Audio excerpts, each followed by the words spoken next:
AH-CHOO! Bless you. Sorry, my allergies are acting up. I'm allergic to weak sidekick hosts. But let me introduce myself. I'm Nick Emel, and you're listening to 10ish Podcast. Every episode, either myself or one of my rotating panel of sidekick hosts bring a top 10-ish list, along with fun facts and trivia. The other person tries to guess the list in real time with no prior chance to prepare. Today, I am joined by my biggest allergen, Dr. Buster.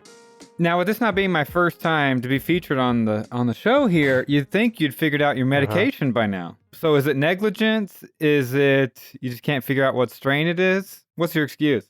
Everything I've tried is not working. I've tried Zyrtec, I've tried Claritin, I've tried therapy, I've tried physical therapy, I've tried hallucinogens, I've tried methamphetamine, I've tried everything. Sure. Nothing works. I've tried sweating it out, but you just seem to stick to the skin like a really good allergen would.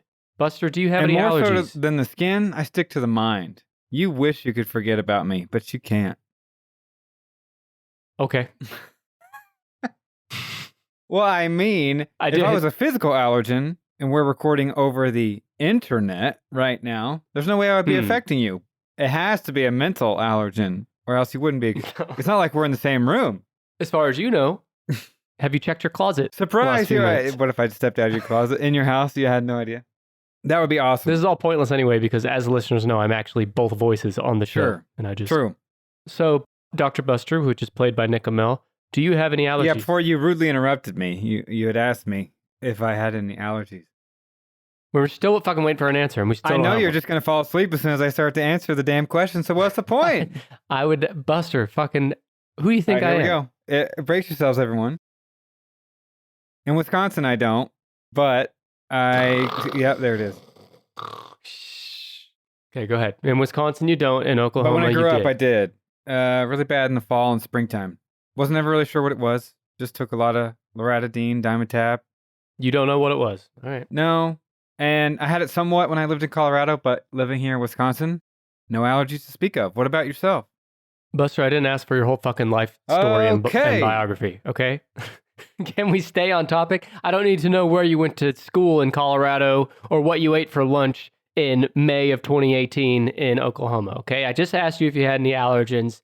That was the question. Yes. For myself, I probably do, but nothing that I am like consciously aware of, you know. In allergy season, I find myself sniffling and stuff, but I don't know why or what. But you just get emotional that time of year? I get emotional. Yeah, you think about all the people out there who are suffering from their allergies and you feel such empathy for them, you can't help but cry. That's why I cry and sniffle, because I feel bad for all the people with allergies. Right. Well, I do feel bad, especially for the people with kitty allergies, or puppy allergies, because I can't imagine my life without those things. That is true. Yeah.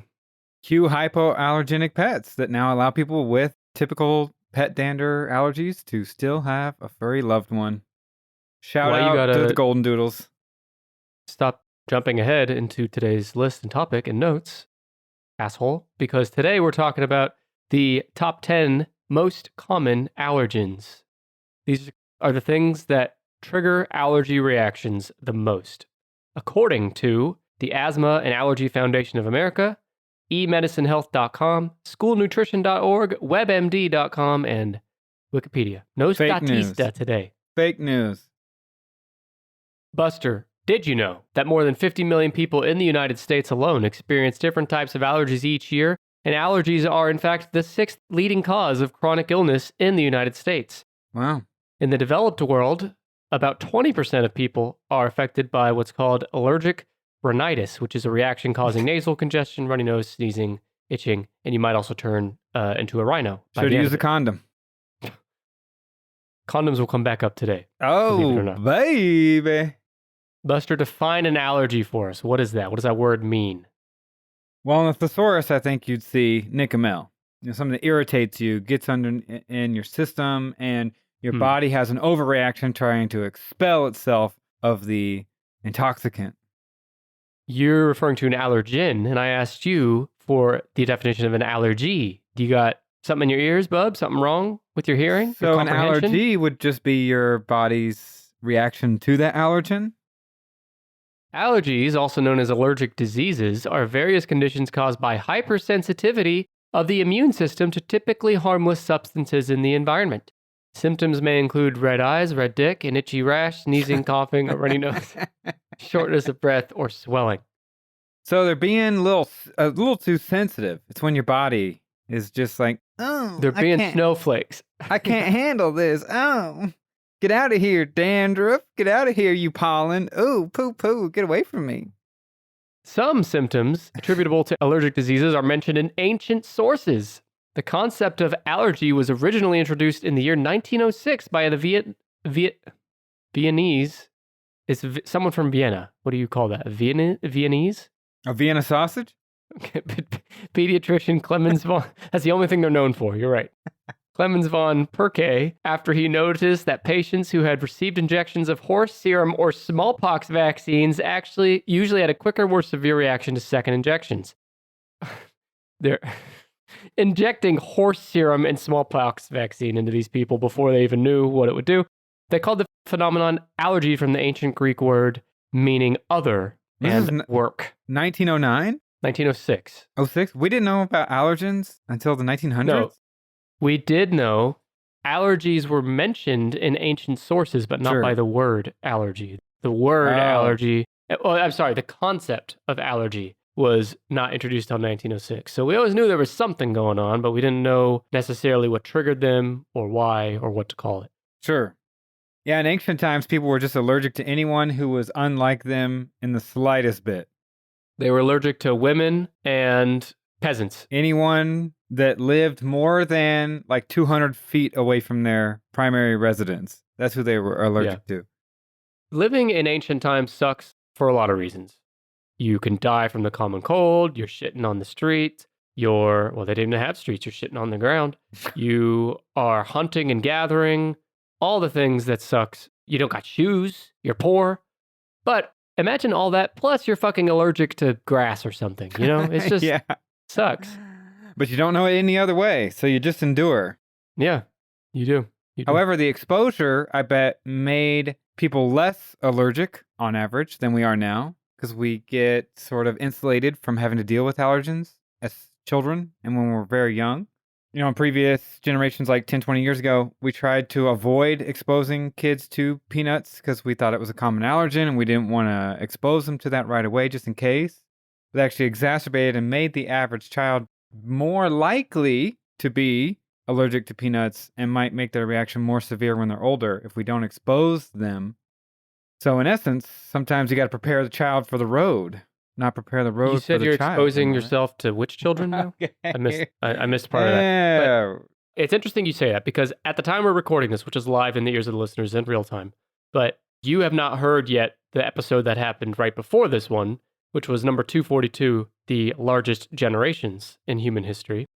And we talked a lot about the differences between generations, me and Alex Jones.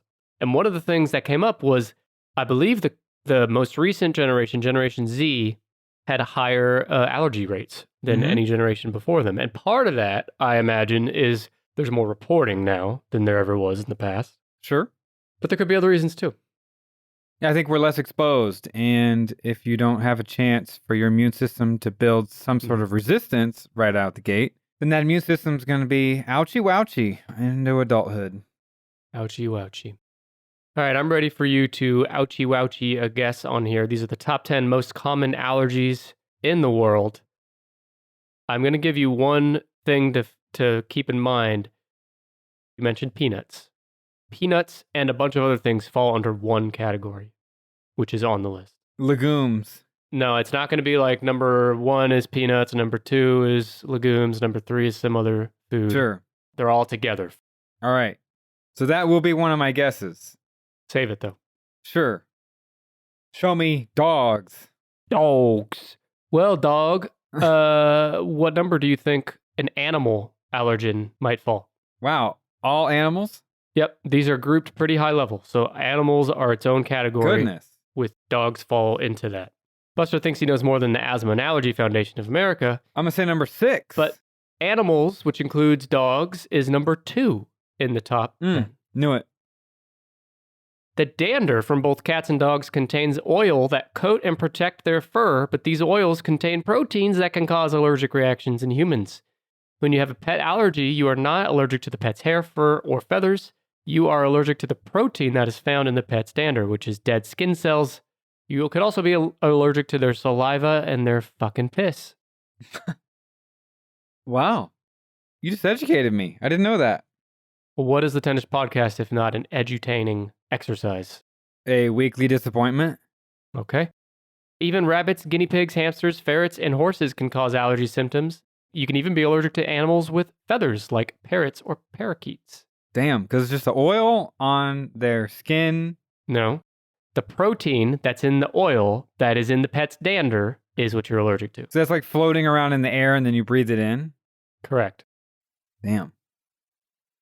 And it sucks because I love my kitties and my puppies, and I feel for people that have this allergy, but it's the second most common thing.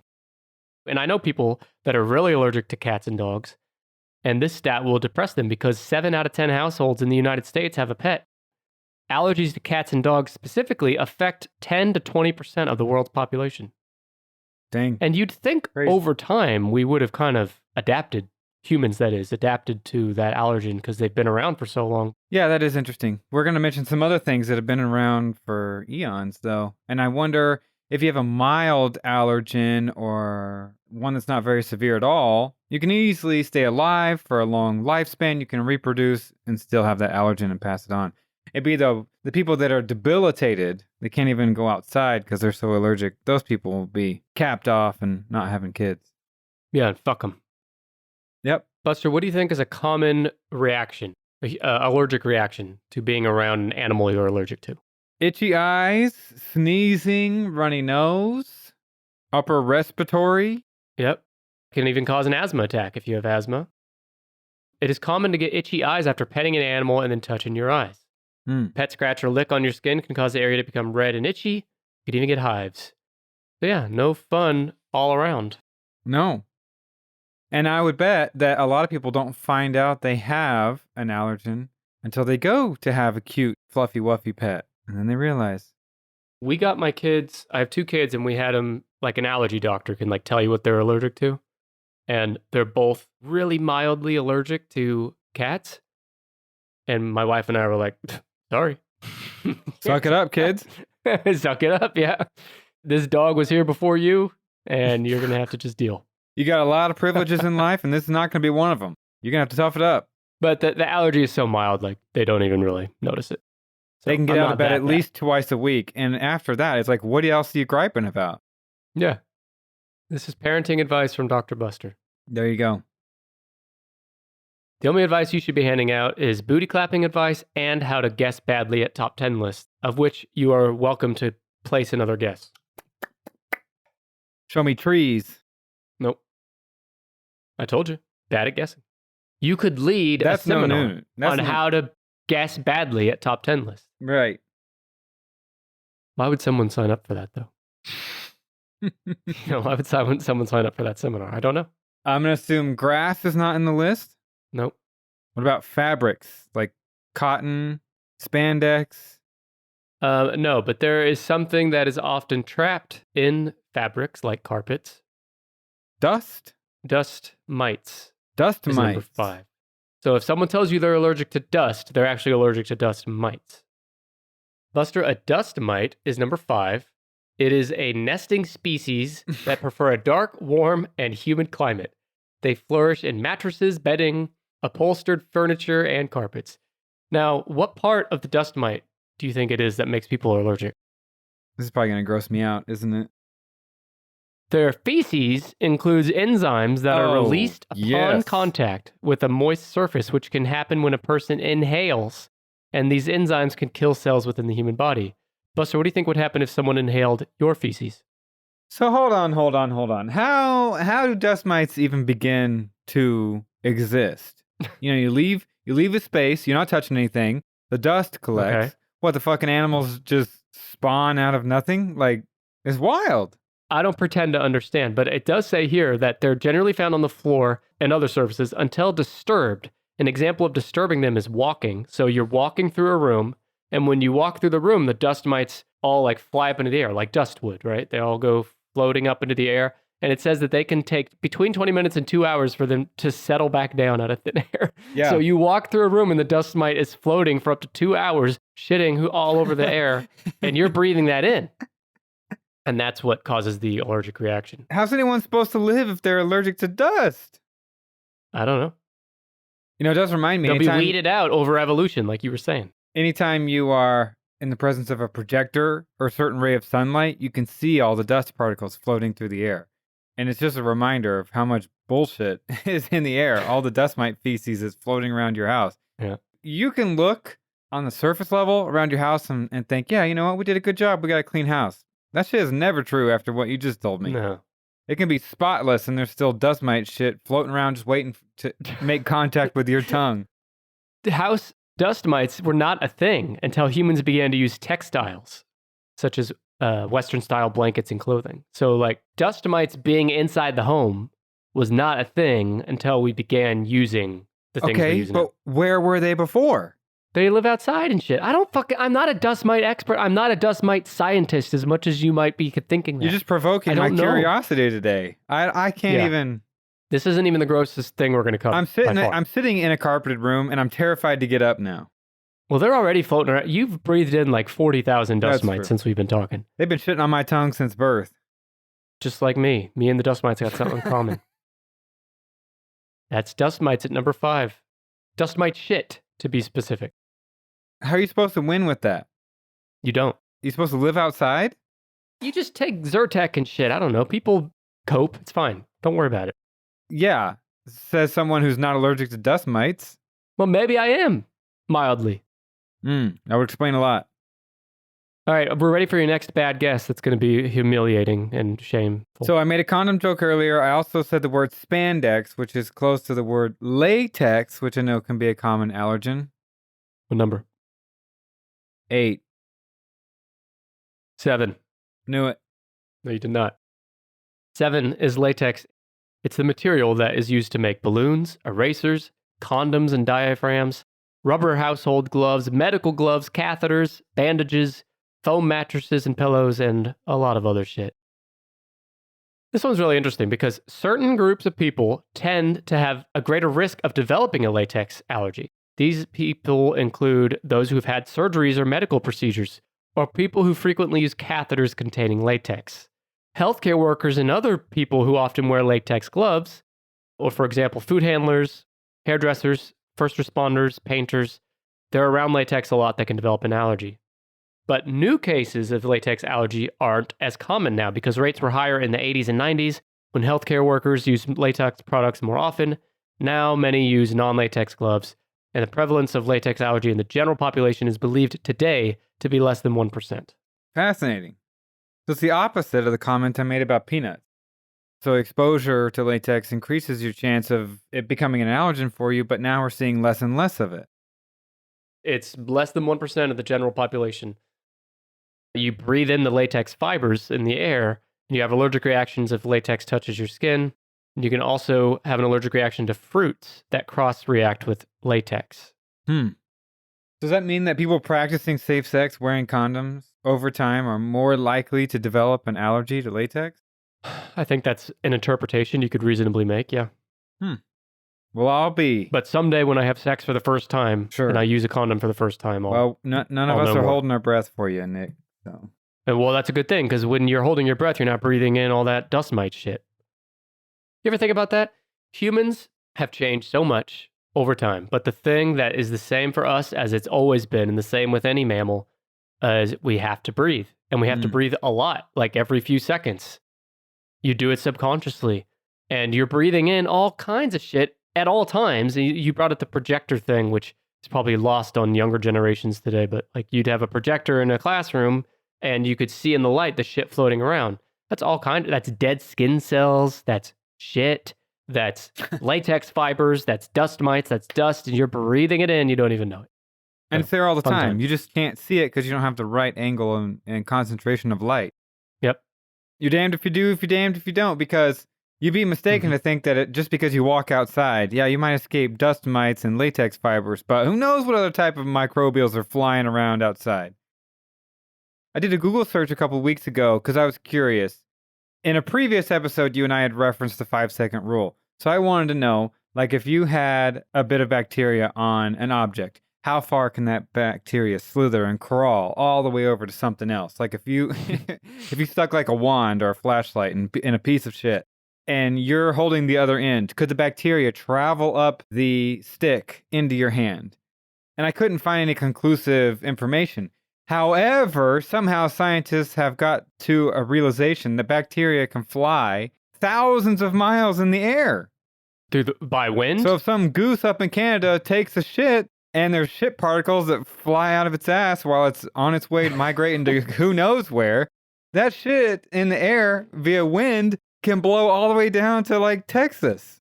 It's just... Never thought of that. We are nowhere safe when we have to inhale our next breath. Germaphobes are loving this episode. They've already turned it off. They said, I'll get the next episode. Psst. Want to skip ads like that in the future? Go to tennispod.com/plus. Sign up and you'll never hear an ad on Tennis Podcast again. What's grosser than dust mite? Much more common to the naked eye anyway. Vomit. No, this is a living thing. Oh, maggots? You're in the right kind of arena. Mm.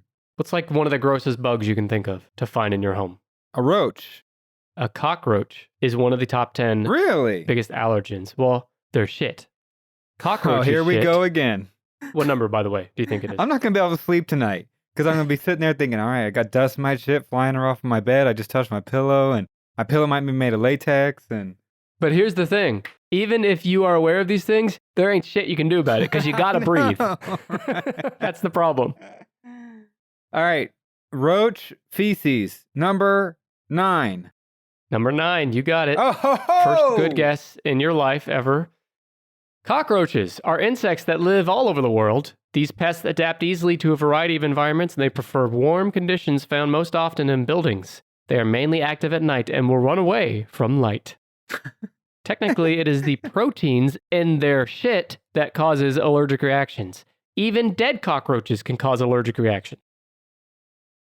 A cockroach allergy is a common trigger of year-round allergy and asthma. If you are allergic to them, they can trigger asthma attacks. Studies show children who are allergic to cockroaches and are exposed to them need to go to the hospital for asthma more often than other children with asthma. So if you are a kid with asthma, you're more likely to end up in the hospital from seeing a cockroach than those that aren't allergic to cockroaches. For sure. Compounding factor. Plus, they're icky as hell. Yeah. The problem with the cockroach, too, is if you see one, game over. Yeah. There's a million more behind that wall. The battle begins. I'll never forget, this burned in my memory. My first job out of college, I was working somewhere, you know the place, and they were renovating. It was a really old building, like it should have been condemned. In fact, it was condemned like 10 years later. But it was a real old building and they were renovating the bathrooms. And they took the wall off the bathroom and it was a blanket of roaches underneath. Oh my God. It was solid, wall to wall, end to end, top to bottom roaches moving around and squirming. Yeah. Oh man. I would have been like, fuck your 2 weeks. We're done. It's pretty bad. I just took my last inhale of the air in this building because I quit. And I will not see you later because this is my last day. Buster. That's wild. Yeah. So what, your coworkers were just like, hey, you got to come in here and see this? It might have been something like that, yeah. Because that's not good for that business, for everyone to be seeing that. No, I mean, I could go on. It was a pretty shitty place. But there was another allergen trigger on this list in that building. Mold. Very common in old buildings. Yes, mold is number what? 4. Buster, you're starting to piss me off. Am I good or what? No, you're starting to piss me off because I know you're cheating. I know you have somehow infiltrated my office here where I'm recording. You have a camera set up somewhere looking at my notes so you can cheat because there's no damn way you're doing this on your own. Look. Okay, as a very unwise man once said, knew it. No. That's trademarked. You'll be hearing from my lawyer. Mold is number 4. I forgot to mention this up top. I'm allergic to mold. There you go. What type of reactions do you have? My eyes get itchy and I start to cough and sneeze a bunch. Are you done bitching so we can continue the episode? How I found this out is when I was a kid, I would go to a friend's lake house. And of course, the lake house wasn't used all year and it was kind of old and damp, but being right next to a lake in Oklahoma, they found out there was mold because I had such a strong allergic reaction every time we went up to the sleeping bunk bed area because there was mold up there. And I just took allergy medicine with me. I never knew what it was. And it wasn't until like 2-3 years later that they found all the mold and put 2 and 2 together.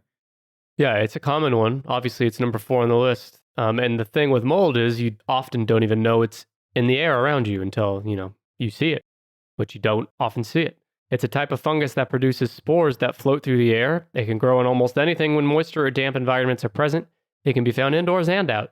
Allergic symptoms from fungus spores are most common from July until early fall, but fungi grow in many places. They can grow both in and out. I said that. So allergic reactions can occur year-round. Mold spores get into your nose and cause rhinitis, also known as hay fever symptoms. They can also reach the lungs and trigger asthma. That mold gets really old. The mold gets old. It's not gold. And that black stuff is scary. Black mold is, you got to get that treated immediately. Would you rather breathe in black mold spores or cockroach shit? Cockroach shit is grosser, but I think the black mold spores is more damaging to your health. That's so what I'm hearing you say is if you took an oxygen tank that, like, let's say you needed oxygen, like through your nose with an oxygen tank, and we could just take that oxygen tank and dump in a whole bunch of cockroach shit, just piled up, you'd be fine with that. That's what I'm hearing, is that you want that to happen. I'm not saying it's fine, but you're asking me to pick the lesser of 2 evils. What I heard is that you want to bathe in cockroach shit. Let it be on my tombstone. It's fine. Okay. Buster loves cockroach shit. Buster, you know what else you love, you fucking nerd? You love books, don't you? Not all.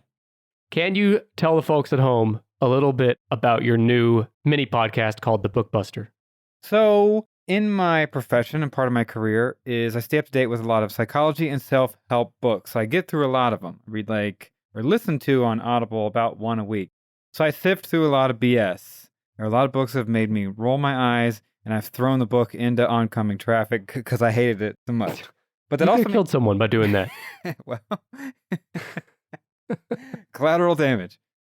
So we're releasing a new series, 1 episode a month, where in 10 minutes or less, I tell you all about a wonderful, not a bad one, a wonderful book you could and should check out immediately, and I kind of describe who the author is, what the main takeaways of the book are. I try not to spoil it too much, and I think you should check it out.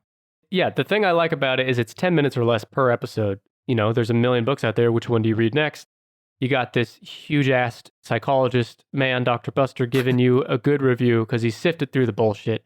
The Bookbuster is available exclusively for 10-Inch Pod Plus members at the Hot Dog Analyst tier, but the first episode is available for free on the main feed. You can listen to that now, but if you want more, go to 10inchpod.com/plus, and you can get a 7-day free trial. The next Bookbuster episode is coming out in a week or 2, very soon. In that first book on the first episode I mentioned in the main feed, Dopamine Nation, if you read or listen to that, I promise you will not be bored and you will not regret it. There are some wild stories in that book. Wild stories, and now it's time for a wild guess for this Pollen. List. Pollen. What number? 3. You're welcome.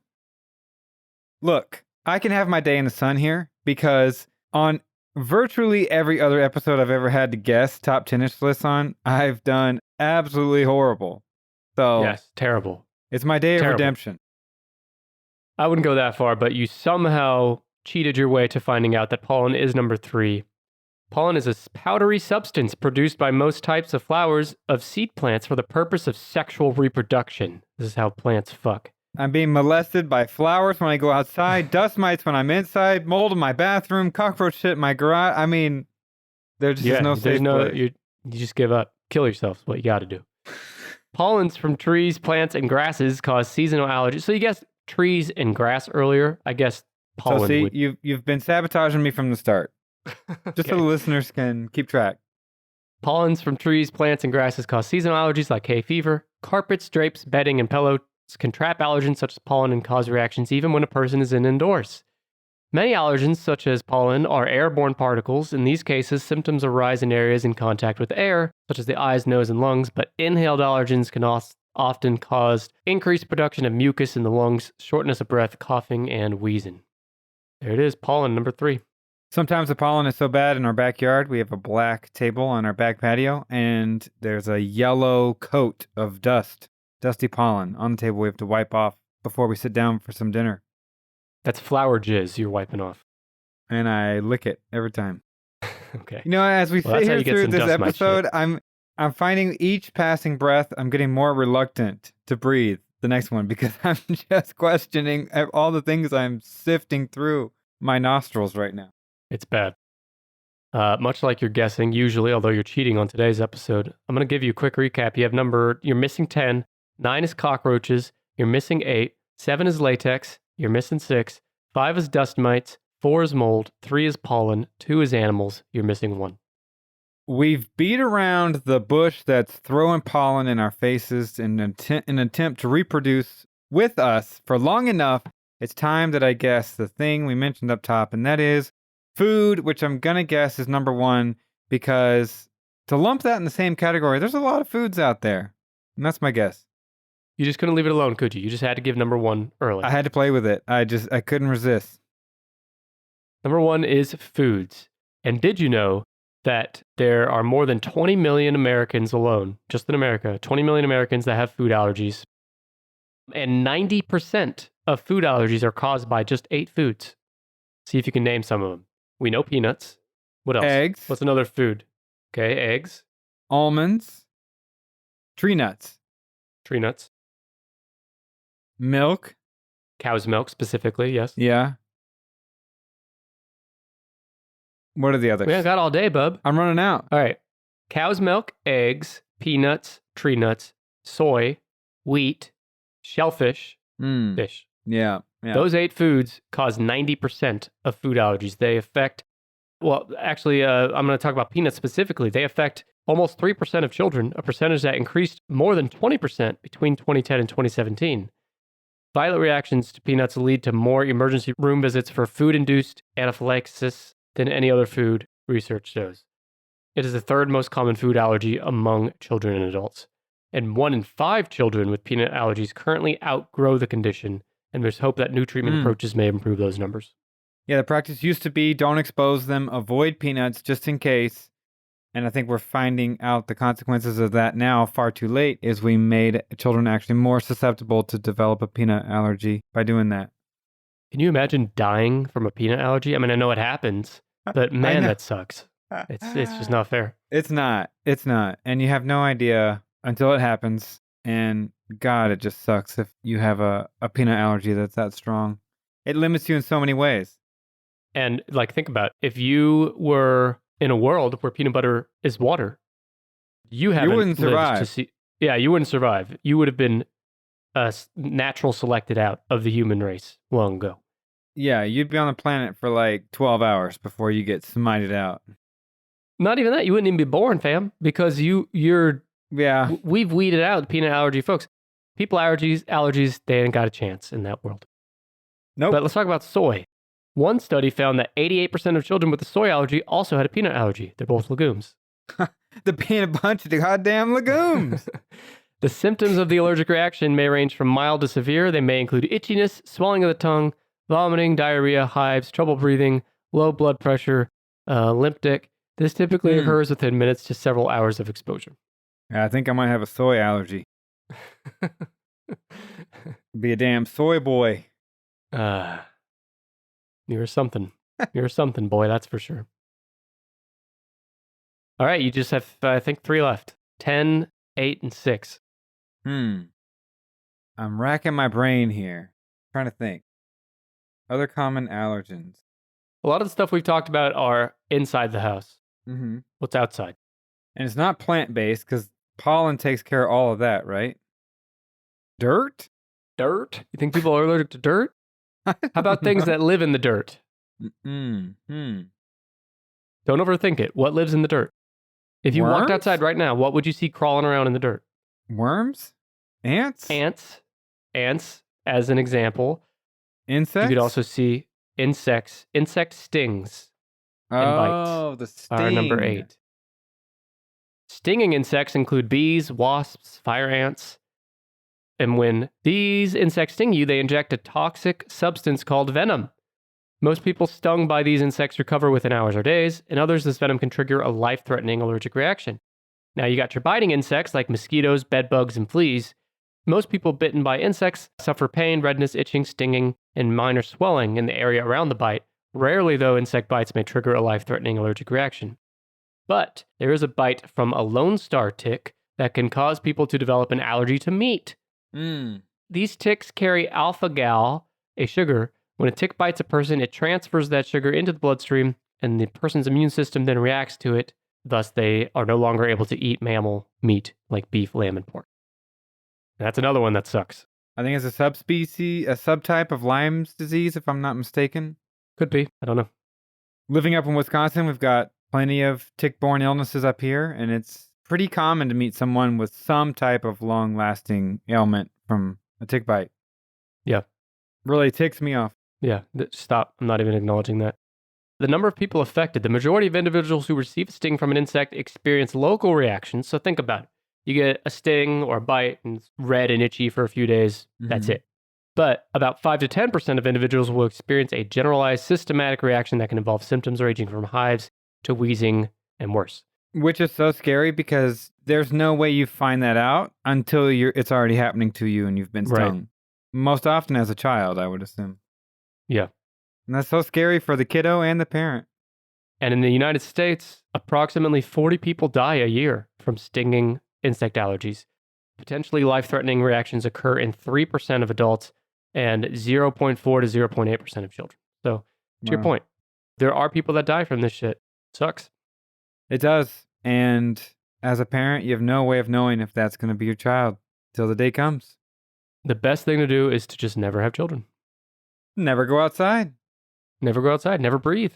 Just take that dust mite feces load and do it with a smile on your face. And I do. But you probably won't have a smile on your face if you are allergic to number 6 on this list. So something that we would reasonably enjoy. I don't know about enjoy, but we all kind of depend on it. Plastic? No, that's a good guess, but no. We depend on it. Some of us depend on these things to live. Like literally life or death, you need this thing. Medications? Penicillin? Medication is number 6. Allergic to medicines. Now, there's a caveat here because true drug allergies are actually rare, but they're caused by the immune system. An allergic reaction is an abnormal response of the immune system to a normally harmless substance. The job of the immune system is to find foreign substances, such as viruses and bacteria, and get rid of them. Normally, this response protects us from dangerous diseases, but people with a drug allergy have an oversensitive immune system, and their immune system, what did you say earlier? Their immune system goes, stop it. It says, oh, stop, get out of here. I'm sensitive. Their immune system reacts to the drug as if it were an invader. Invader. An allergic reaction will not occur on the first exposure to a substance. The first exposure allows the body to create antibodies and memory lymphocyte cells for the antigen. However, drugs often contain many different substances, including dyes, which could cause allergic reaction. This can cause an allergic reaction on the first administration of a drug. For example, a person who developed an allergy to a red dye will be allergic to any new drug which contains that red dye because for some reason we need to put fucking dye in our medicine. A drug allergy is different from an intolerance. A drug intolerance, which is often a milder, non-immune mediated reaction, does not depend on prior exposure. Got all that? I think so. Now, serious allergies to medications only occur in about 0.03% of people, and a 10% of people that report that they're allergic to penicillin, of that 10%, 90% turn out not to be. It's just intolerance, not so much a allergic reaction. Interesting. Some classes of medications have a higher rate of drug reactions than others, like antibiotics, NSAIDs, local anesthetics, and others. It reminds me of my dad when I was growing up. My dad would always say, why, hell, I'm not getting the flu shot. It just gives you the flu. Right. Hell of a man, that your dad. Hell of an ass on him, too. Now, normally, A good sidekick host would save number 1 for last, but you've decided to save number 10 for last. Well, some men just want to watch the world burn. Some men just want to waste all of our damn time and not guessing. Well, give me a hint. A hinty-winty that won't give it away. These are in the home. They're in the home. And kind of like medicine, it's something that I know a lot of people that are allergic to committing to a significant other. Is that number 10? That's in the home. Or was that too close to home? No comment. Like medicine, this is something that some of us, depend on, and it's kind of turned against us. Okay. It's not plastic, not cotton, any sort of textile that we would wear. No. Do you ingest it? Do you put it in your body? You better hope not. Soap? You might need to call poison control if you ingest it. Some type of cleaning agent? Perfumes and household chemicals. Oh. Is number 10. It's not surprising that fragrances might trigger reactions in so many people. It's estimated that more than 3,000 chemicals are used to make up the fragrances that are found in everyday personal products, cosmetics, and cleaning items. 3,000 chemicals. Some of those chemicals have been linked to health issues, including reproductive problems and asthma. Yeah. Phthalates, for example, are a controversial family of chemicals that can mimic the effects of hormones in the body. They are often added to fragrances to help smells last longer. Mm-hmm. You probably see it now, listener, way more than you used to. But certain shampoos and body washes will market themselves as phthalate-free. Mm-hmm. And that's what we get. There are so many things. We look back in previous generations and we think, oh my God, I can't believe they did that. That was so bad for them. How the companies get away with that without any legal issues. I think in hindsight, we're going to learn so many more chemicals we're using right now that we think are totally harm-free, but they're actually poisoning us. And I do think that our generation witnessed figuring that out with phthalates and a lot of those micro forever chemicals that we used to just put in shampoos and lotions that we put on our face. Potions? I meant lotions.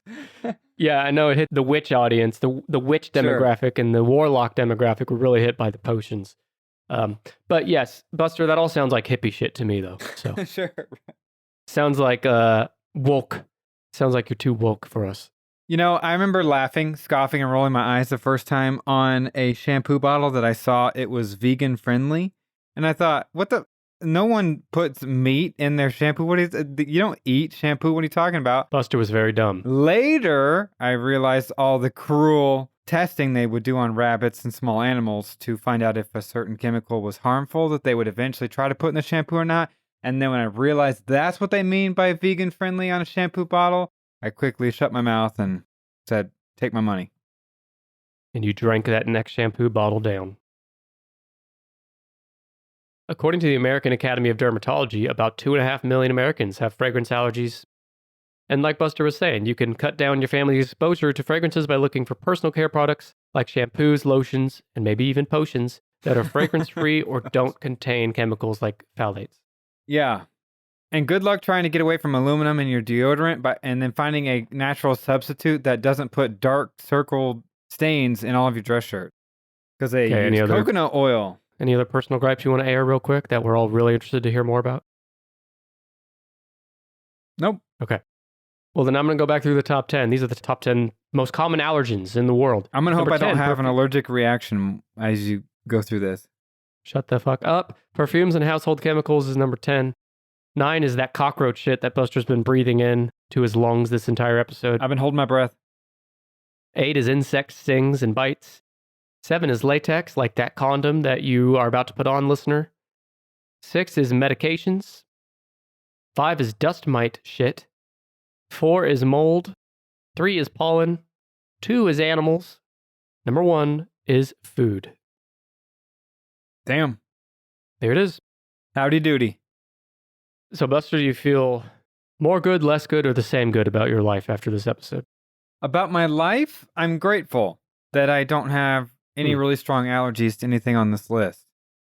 If I'm affected by anything, it's pollen and mold, and it's not very severe. So I feel I'm appreciative that I'm not allergic to these things, although I do have a new appreciation for how disgusted I am of all the things we breathe in, both in and outside the home. It's true. We're all breathing in all kinds of things at all times, and there's not much we can do about it, but that's okay because we're all in the same boat together. Just think about being out in public, in a crowded space when everyone's tooting and burping and breathing in and out of things. Just like poop particles flying up in the air. And when I think about some of the airport... it's not just all that obvious shit. It's also walking through some, like, imagine a crowded room like in a concert venue. Like, it's also all the things on the floor that they're kicking up when they walk. The dust mite shit and the anything that's on the floor. So I've had to endure some airport bathrooms where I swear to you, if I knew what I had to breathe in for those 10 god-awful minutes... You were in there for 10 minutes? I might have lost my sanity if I knew the truth. You don't go into a bathroom for 10 minutes. Well, all right, I think we're done. As Dr. Ian Malcolm said... I think we're done here. When you gotta go, you gotta go. So, all right. Life finds a way. This has been episode 243 of the Tennis Podcast. We somehow started the episode talking about shit, and we're also ending it talking because you're talking shit. about disgusting things floating in the air. How can we not?